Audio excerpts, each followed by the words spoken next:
Alright, welcome back to another TheKillerNacho Wi-Fi battle, and this time I have a battle against Spooky Skeleton.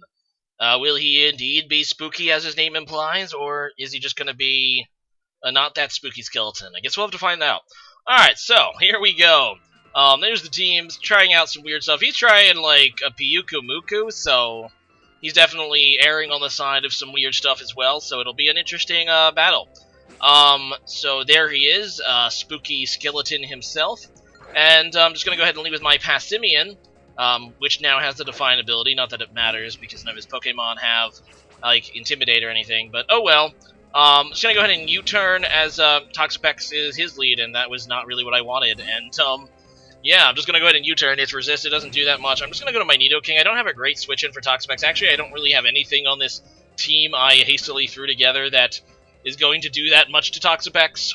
Honestly, my best bet is either this thing or my Rotom Mo, which can obviously use electric moves. He ends up going for a stockpile, so that's kind of strange. I'm just going to go for an Earth Power still. I hope that it can still do decent damage, and I do. But he does have that berry thing, so now he's going to heal, and that makes me sad. And, yeah, he's going to stockpile again, so now he has, like, a ton of defense. I think he can stockpile one more time, potentially. And obviously a water move if he has it would really hurt, so I'm just going to try to go for the Earth Power again. Unfortunately, it's doing about half, and yeah, he's going to be able to recover that. So I'm still doing enough damage that he probably will want to switch out, and yeah, I'm just going to go for an Earth Power again, and yeah, it's going to actually do a little less than half as he just recovers again. And pretty much he can switch out due to the regenerability whenever he gets to like 75 or so, 75%, which is about now. It is a little under that, but I should have realized the switch into Zapdos was coming. It was kind of a bad play for me. Just going for another Earthquake. I should have switched it up, but I didn't. And that sucks. But I decide actually just to go for a Stealth Rocks. He goes for an Ancient Power, which I don't think I've ever seen on Wi-Fi on a Zapdos, but gives him some Rock move. And then he's going to surprise me again here, going for his Rock-type Z move, even though he saw it was resisted already. But I guess he really has nothing else to do, which makes me wonder why he even went into Zapdos. But whatever, we're going to go and see how much this Continental Crush does. I don't know entirely why he has the Rocky EMZ. He said that this is like a new file, so he still has to get some items. So that might be why he's rocking the Rocky EMZ Zapdos. Go for the Ice Beam. That is going to nearly kill the Zapdos. And yeah, now he's going to pluck me. So clearly he needs some competitive Pokemon too. But oh well, Zapdos is going to go down. Very odd Zapdos indeed. But yeah, in comes the Garchomp, which is always scary.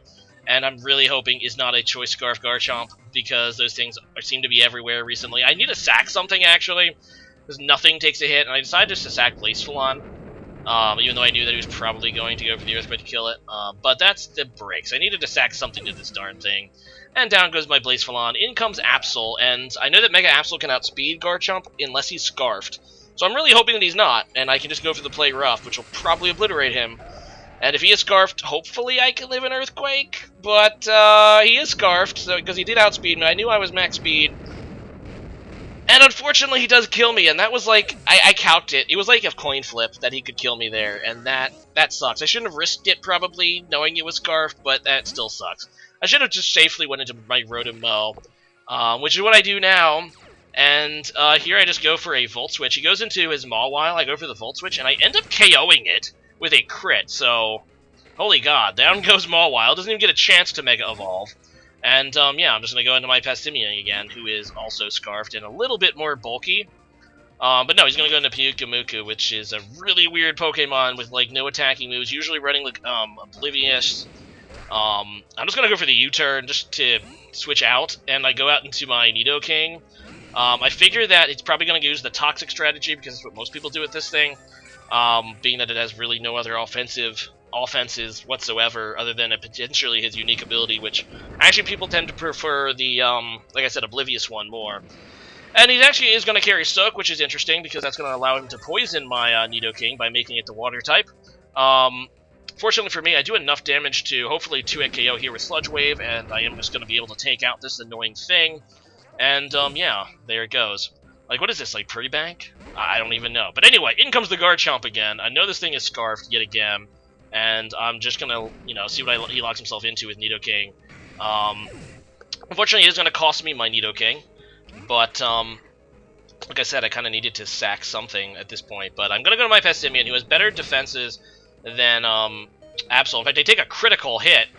I need to get rid of that Scarf, so I'm just going to go for a knockoff. Unfortunately, obviously, it's not going to do that much damage, but now it's not going to be Scarf. I could have probably went for a close combat, but I don't know if that would have killed. So yeah, my Passimian's just going to die. And, that's not good. Anyway, so Rotom is going to come out here. And now that I know I'm faster, I can just go for a Leaf Storm to KO this guy, which is what I'm going to try to do.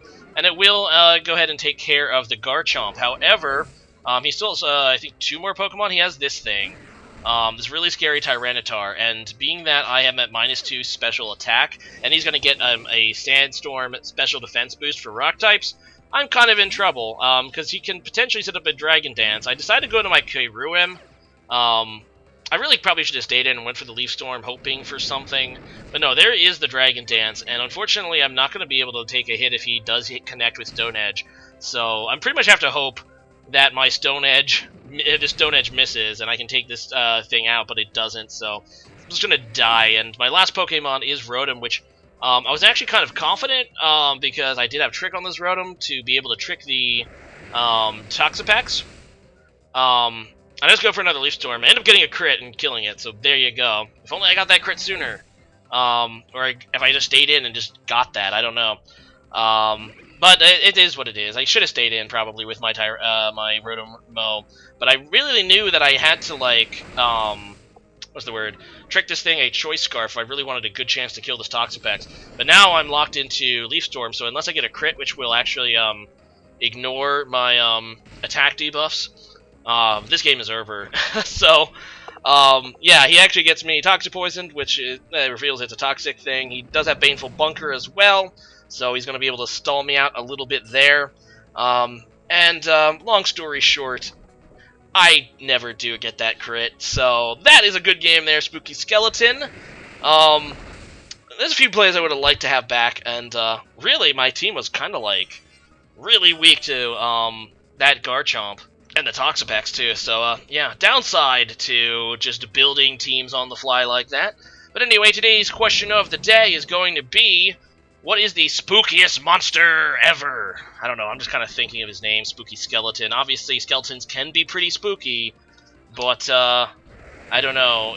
Let's see, the Lich is probably even scarier. Slenderman is pretty scary. So, like, what is the spookiest thing? I know I actually probably have saved this question of the day for, like, Halloween or something. But no, we're gonna go ahead and use it today as we fight the Spooky Skeleton. So, yeah, leave a comment on that. The spookiest monster you can think of. Maybe it's a pocket monster. Maybe you think Miss Magus is the scariest thing. I know that, Drifblim has a really spooky Pokédex entry. So, yeah, leave a comment about that, and I will see you guys again next time, my rad friends and cheesy minions. Good day to you, sirs. Bye.